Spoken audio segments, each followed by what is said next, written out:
When you mess with a U.S. Navy warship, you better bring your A-game, because second chances are not on the menu. At 3:00 local time on August 15, 2025, a swarm of 20 narco drones, each strapped with a 50-pound warhead, buzzes into the sky from a jungle clearing near Puerto La Cruz, Venezuela. In just under 4 minutes, they are supposed to turn the USS Gravely into a very expensive bonfire. As they climb, their GPS guidance systems lock onto coordinates whispered by a shadowy Russian advisor. The Cartel techs do not realize their bargain bin drones have a dirty little secret: a GPS drift of 0.3 degrees. It feels tiny now, but over 200 miles, it is about to turn their big plan into a big flop. These drones are not your Amazon delivery specials. They are knockoff Lancet 3s, likely slipped to Maduro's goons by Russian consultants looking to stir trouble in Uncle Sam's backyard. Each carries a high explosive warhead, enough to punch a hole in a frigate if they get lucky. With a radar cross-section of about 0.1 square meters, they are tricky, but not invisible to the Navy's SPY-1D radar.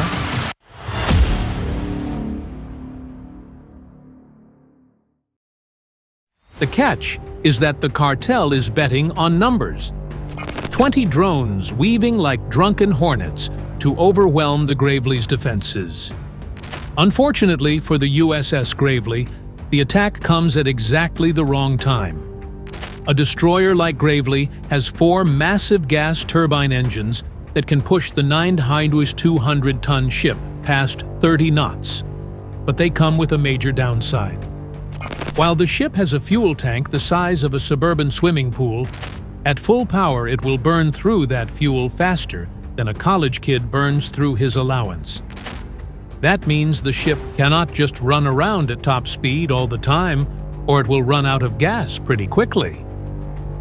To save fuel, ships like Gravely often shift to what is called trail shaft. Trail shaft means all the engines except one are offline. During this time, the ship is severely limited in speed and maneuverability, and it is at this worst possible moment that the Cartel strikes. Back on the USS Gravely, all is quiet. Inside the Combat Information Center, Petty Officer Jenkins is on his 4th Red Bull, wondering if he joined the Navy just to babysit radar blips. The SPY-1D radar sweeps monotonously, its rhythmic beep lulling the crew into a late-night haze. Then, at 3:02, the quiet is shattered. A cluster of blips lights up the tactical display. Although the drones are still too far away to be tracked cleanly by Gravely's own radar, the crew confirms the contacts via the Aegis combat system. The tracks are hostile, and they are barreling straight at them. But how do you react to something you can barely see yourself? Thankfully for Gravely, they are getting an assist from a friend in the sky, the E-2D Hawkeye. The aircraft is orbiting the Caribbean at 27,000 feet. Within seconds of the drone's launch, its massive APY-9 radar dome picked up the threat. Because the Hawkeye is linked to Gravely, the aircraft can keep passing the drone's tracks to the destroyer and feed the data directly into a fire control solution. Now the crew has a crystal-clear picture of the incoming swarm. They have seconds to turn the Cartel's fantasy into a very bad day for the bad guys. As the Hawkeye's data floods the screens in the CIC, the ship's brain fully wakes up. This is the Aegis combat system, a $100 million nerve center that turns every radar, sensor, and weapon into a single seamless killing machine. It processes thousands of tracks at once, calculates firing solutions in microseconds, and gives the crew a god's eye view of the entire battle space. In the command chair, the tactical action officer, Lieutenant Commander Hayes, takes it all in. He sees the full threat picture: 20 narco drones zigzagging to confuse his radar, and behind them, a lone missile coming in fast, its profile hinting at Russian tech. The drones are the cartel's angry birds, packed with composition C4.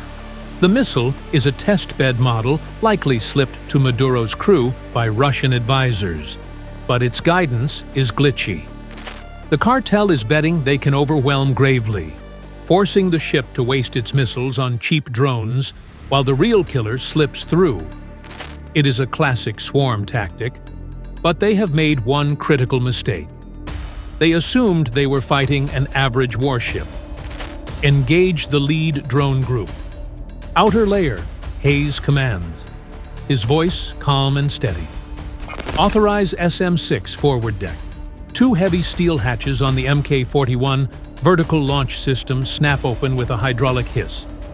A split second later, 2 Standard Missile 6 SM-6 rockets erupt from their cells on pillars of fire and smoke. A $4 million SM-6 to SWAT drones cheaper than a rusty pickup. It is like racing a Ferrari to deliver pizza. Overkill, but very satisfying. The SM-6 is not built to poke neat holes. Its 140-pound warhead is designed to detonate near the target, creating a massive expanding cloud of metal fragments. At over 2,600 miles per hour, it takes just under a minute for the missiles to intercept the swarm nearly 100 miles out, turning the lead group of drones into fiery confetti. But the cartel's plan, crude as it is, has one thing going for it: sheer numbers. As the shrapnel cloud dissipates, Aegis shows that 5 drones flying low and erratic have slipped through the net. With 5 drones now inside the 100-mile mark, the engagement has shifted from a long-range smackdown to a close-quarters brawl. The SM-6 is built for distance. For this new problem, Hayes needs a different kind of weapon. He needs a sprinter. Engage inbound tracks, mid-layer. Authorize Sea Sparrow. Hayes orders. Another hatch snaps open. This time, 4 missiles erupt instead of 1. The Navy loves efficiency. Instead of using one whole launch cell for a single missile, they pack 4 RIM-162 evolved Sea Sparrow missiles, ESSM, into a single slot. It is called a quad pack. That is how you turn one gun into 4. With a speed of over 3,000 miles per hour right off the rail. These missiles are point defense weapons. They are not for reaching out 100 miles. They are for erasing threats that have the nerve to come close. And they have a special feature that makes them perfect for this fight. Unlike some missiles that need mid-course guidance from the ship, ESSMs can home all the way. As soon as they clear the deck, their onboard radar is already locking onto targets. There is no wasted moment as they orient themselves. It is a pure, unbroken chase from start to finish. These missiles are like radar-guided pit bulls with a grudge. Once they lock on, the game is over. On the tactical display, the crew watches as 3 of the 4 ESSMs make a beeline for their targets. 3 drones become instant fireballs, little puffs of smoke against the dark ocean. Then, a software glitch, a 1 in a million failure, on the screen. Everyone watches in disbelief as the 4th ESSM veers off course and fails to track. 2 drones slip through the gap, now just 10 miles out and closing fast. In the CIC, the tension is thick enough to choke on. It looks like a failure, a crack in the armor. But in reality, it is exactly what the cartel and their Russian advisors were hoping for. They are not trying to kill Gravely with these drones. Not yet. They are playing a smarter, deadlier game, trying to make the ship go Winchester, forcing it to empty its multi-million-dollar missile tubes on cheap decoys. They want Gravely defenseless for the real predator that is still flying in behind them. And in that cold, silent room, everyone suddenly understands. This is not the main attack. This is just the opening act. 10 miles in a naval engagement is not just close, it is practically breathing down your neck. The 2 remaining drones are now well inside the minimum range for ESSM. You cannot shoot a missile at something sitting in your own front yard. For this, Hayes needs heavy metal. "Engage with the 5-inch, he commands, his voice still steady. The big artillery-looking cannon on the bow is the Mk-45 5-inch gun. It is a Navy veteran, but packed with modern tech. However, it is not firing the shell you are picturing. When you are trying to hit small, fast targets like drones, a direct hit is almost impossible. So the Navy uses a supercomputer-guided shotgun approach. They fire special shells called Controlled Variable Time, CVT, rounds. The ship's command system calculates the drone's exact speed, course, and altitude, then programs the shell to explode at the perfect millisecond, creating a cloud of shrapnel directly in its path. Within seconds, Gravely's 5-inch gun barks, sending a single CVT round screaming toward the lead drone. On the gun's night vision camera, the crew sees a puff of black smoke and pieces of the drone tumble into the water. One down. Then, a new problem. As the gunner loads the next round, an alert flashes on the console. The automatic fuse setter on the gun has malfunctioned. Suddenly, those smart CVT shells are just dumb steel. Against drones, they are basically useless. This is exactly the kind of messy, Murphy's Law situation the U.S. Navy trains for. This is why the layers matter. With the 5-inch unable to set fuses and one drone still alive, plus the cartel's real trump card, the incoming missile, Hayes has to lean on the last line of defense. Behind the 5-inch mount sits what looks like a weaponized trash can with a radar hat. That is the Close-In Weapon System, CIWS. It is the ship's final shield. A 20mm Gatling gun with its own radar, its own computer, and a very bad attitude. By removing humans from the loop, CIWS can fire instantly.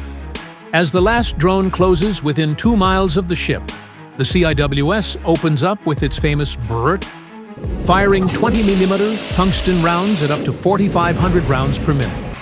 It is spitting roughly 75 bullets a second. CIWS does not negotiate. It annihilates. The last drone is shredded into a cloud of debris. The decoy threat is gone. As the crew scans their sensors, they see it. The main event, the hypersonic missile, which has used the drones as a shield, has now cleared the chaos and is screaming toward them. Less than half a minute from impact. Against a target moving that fast, 30 seconds is not a time frame.